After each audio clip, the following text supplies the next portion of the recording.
Welcome to this Tirlán video on milk quality and thermodurics. Today we have Lorna Twomey, who's a Walsh scholar with Teagasc in Moore Park. Lorna specialises in milk quality, and today she's going to show us what problems she comes across with thermodurics and where you can find the problems.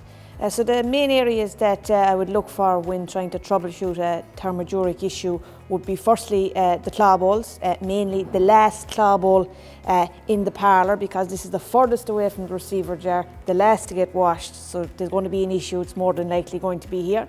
You'd open up the bowl, you'd see is there any build up inside in the bowl, any mineral or any fat deposits. This is an example of a clean claw bowl. There is no evidence of build up on the stainless steel, rubber or plastic components. Both of these photos represent claw bowls with unwanted build-up, which provides ample opportunity for thermoduric bacteria to proliferate.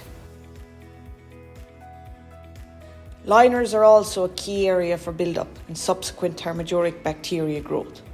It is worthwhile to check the inside of the liner for build-up, such as the brown wax-like substance shown here in this photo. Using a cotton bud can be useful when inspecting liners. The second area I suppose that could be looked at would be, if you can, open the milk line, shine a light down through the milk line and see is there any build up within. Again, a demonstration of poor washing practices. This is an example of significant build up in the milk transfer line, which may be attributed to inadequate turbulence during washing. Where large milk bores are present, the wash slug function must operate every 30 seconds or so during the detergent wash cycle. The third area would be the receiver jar. And is there any build-up within the receiver jar, on any of the splash plates inside in the jar, on the side of the jar? Build-up is evident here in this receiver vessel and will likely be greasy to touch. And then finally the sanitary trap, the jar essentially with the ball in it beside the receiver. If this area in particular does not get washed at every milking, it can become dirty because it is that overflow area, and any milk residue that is there can become a sour milk build-up that can facilitate thermoduric growth. Other areas, I suppose, if you have a dump line, it must be washed after every milking in situ with the rest of the plant, or else it can become a trap for dirt and thermoduric bacteria to live in.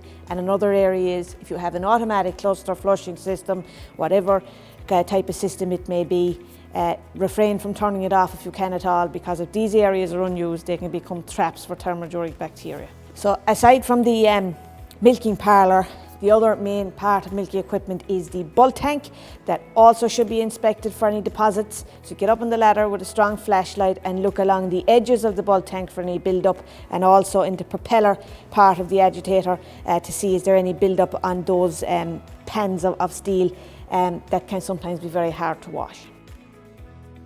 This is an example of significant build-up in a bulk tank. Visually inspect your bulk tank regularly to enable you to identify and react to any build-up present.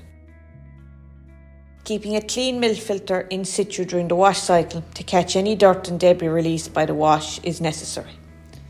It is evident that the plate cooler shown in the photograph here is significant build-up, and therefore this good practice was not employed. So finally, washing the vacuum line is an integral part of management of thermoduric bacteria. It should ideally be kind of integrated in with your monthly cleaning, big cleaning of the milking machine. Competently, you have to be a competent professional to do this, either the service person or yourself having been trained to wash the vacuum line under vacuum to make sure it stays clean. And this is imperative in areas where you might have milk frothing and flowing of milk up into the sanitary trap, which is a great risk for it to get into the vacuum line. So it's about keeping the vacuum line clean, because this can be a silent contributor of thermoduric bacteria to the system. This is an example of build-up in a vacuum line, which can result in elevated thermoduric counts. So if you're having thermoduric issues on farm, please follow Lorna's advice on where to look for your problems.